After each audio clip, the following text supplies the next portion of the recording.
welcome to our Wednesday afternoon show. And great to be here. It's mid month now, month is halfway over. I hope everyone's 2023 has been going extremely well.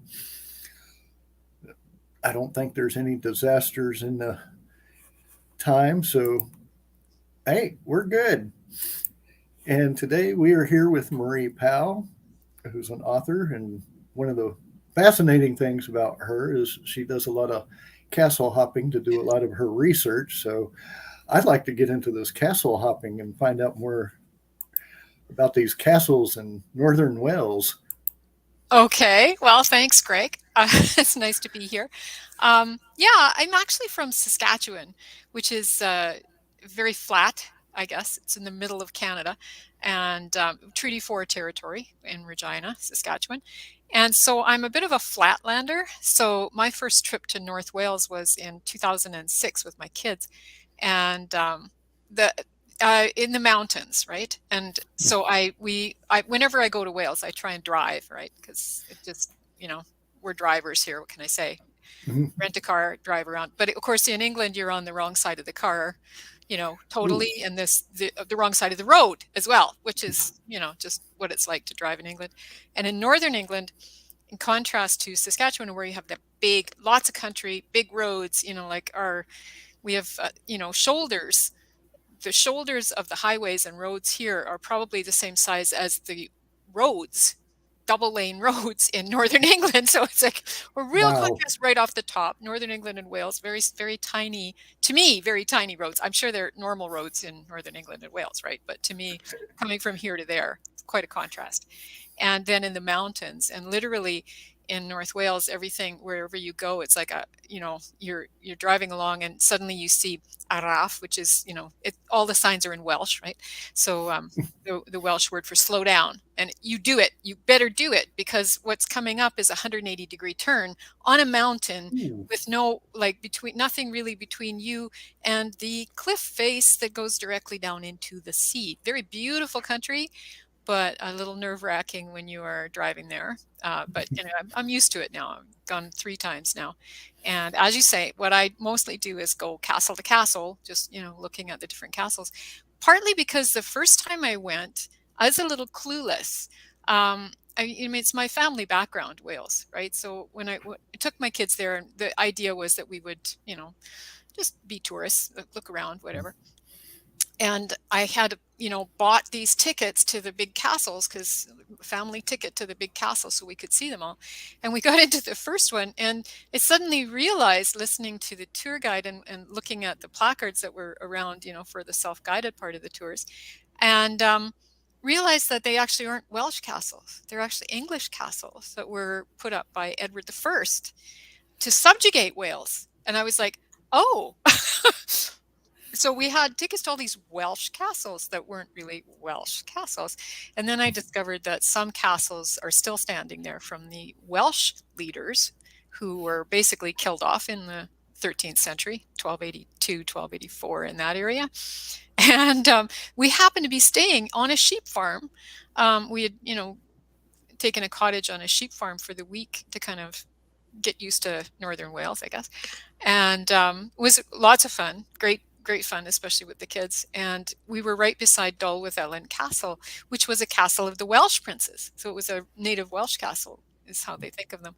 And so we went there, and that was my first real Welsh castle. And it was so, like, in contrast, we'd gone to these, like to Conwy and Carnarvon and all of the beautiful big castles that people talk about in Wales, and they're amazing and definitely worth seeing. And they're like, you go, there's like parking, there's like a little gift shop, there's tour guides, there's people all over the place. You get to the native Welsh castle, or at least the day that we went to Dolwyddelan Castle, there was nobody. We were the only car in the parking lot, and there was nobody there to take my little ticket that I had paid for.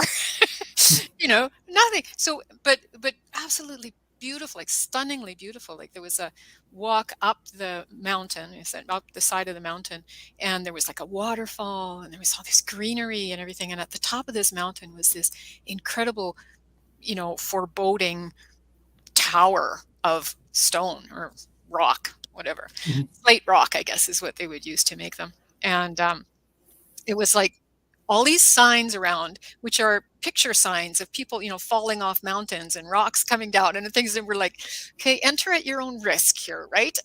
So anyway, we went up and braved it. We got up to this castle and we looked at the where you would go into the castle, and it was like on the first floor, not on the bottom where you would normally think going in somewhere. So we're like, oh, that's weird. And there were steps, like rickety stone steps up to this doorway. So we decided we'd go in and see. It looked like you could go in. I don't know, to go out and try the door. And we went in, and around for the big main room, which is like the great hall of this castle, there was placards set up, like big ones, with lots of writing on them, things that were mainly about Welsh history and what's this part of the castle, what was it used for, and where was the kitchen and where was the fire and all that. And then one of them I was reading, and it was like in 1282, the castle was taken over by the English, or at some point in 1282, 1283, that castle was taken over by the English. And at that point, the Welsh were not allowed to be in the town anymore. They couldn't speak their own language in the town. They couldn't, if they were doing business or whatever, they weren't allowed to do it in Welsh. And they weren't allowed to stay in the town after 5 p.m. and this and that. And like being from Saskatchewan, we were aware of and my kids are Métis, so we were aware of the history of the First Nations and the Métis here. And it was really eerily similar, because this would have been in like 1960, 1970 here. The First Nations, the Métis people they weren't allowed to stay in town overnight. They had to sleep in the exhibition grounds. They weren't allowed to speak their own language. And there was the history of residential schools in Canada and the horrible things that went on there. And it was like, oh, that's really weird. It's very, very similar. And this is like 1282, 1283, 19 whatever, in Canada. And it was like, that's really strange. So I guess that just got me thinking about it and delving into the history of it.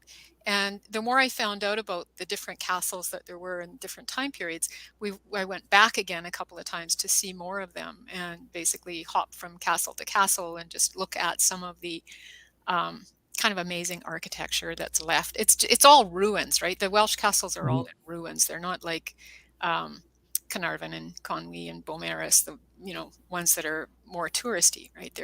And sometimes they're really hard to find, and sometimes they are basically kind of like um, sort of like almost like a diagram in stone on the ground, Mhm. like that's really all that's left. Or maybe a mound where there's information somewhere about what might have been there or what they thought was there, what should be if they ever dug in there. And in the past 10 years, there have been a lot of archaeological digs there too. So we've kind of lucked into a couple of those occasionally, just wandering from castle to castle. I wish I could say I planned these things out really well or something, but I kind of follow my nose when I'm there, and I find interesting different activities. And lately, I'm into the third book of this series that I've written, the last of the gifted. So spirit sight, water sight, and the third book, which is I'm working on now, which will go into a little bit more of 1284 after the invasion of Wales and after Wales lost its independence to Edward I, and how he treated them, I guess you could say, after he won the war. And if you know anything about Edward I Longshanks, you can imagine that this is the Welsh side of the story. Like 30 years before he did what he did in Scotland, he was doing what he was doing in Wales. So it's even a little more barbarous than you'd think. But anyway, one of the places that I went to in my recent trip was Nevin, and it was interesting because there's a field there where Edward I held a tournament in 1284, kind of like Arthurian. He actually named all of his lords that were following him and that were there with him in Wales. He gave them names from the court of King Arthur, Mhm. and had them joust and the whole bit, which wasn't really what they were doing in those days, but nevertheless, he held this Arthurian tournament. And the field that he held it in is still known as Edward's Field, and it's completely overgrown. like beside it, there's a beautiful, community garden and people are working, and that field is empty, right? And it's like all overgrown. It's like something out of uh, a fairy tale or something, where the wicked queen has caused the somebody to be lost in there or whatever. Like it's like totally overgrown, a wild area. But everybody knows that's Edwards Field. That was where the joust went on, and like nobody touches it. It's like anathema. It's interesting how this is 800 years worth of, bad memories kind of being passed down from one generation to the next, I guess you could say. And so it's interesting to just be there and see how far they've come since they have got the right back to their language, and to explore their own history, which kind of wasn't allowed up to this century. They were discouraged really from looking into it too much, from talking back to the English, I guess you could say. So, They didn't want yeah. them to learn about their past. Well, they all knew, but they didn't want them Mhm. talking about it. You know what I mean? It was like Mhm. it's just a really interesting kind of, of the different things that went on in colonial history.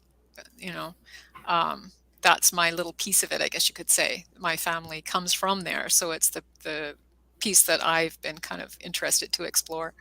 And yeah, that's where the books come from.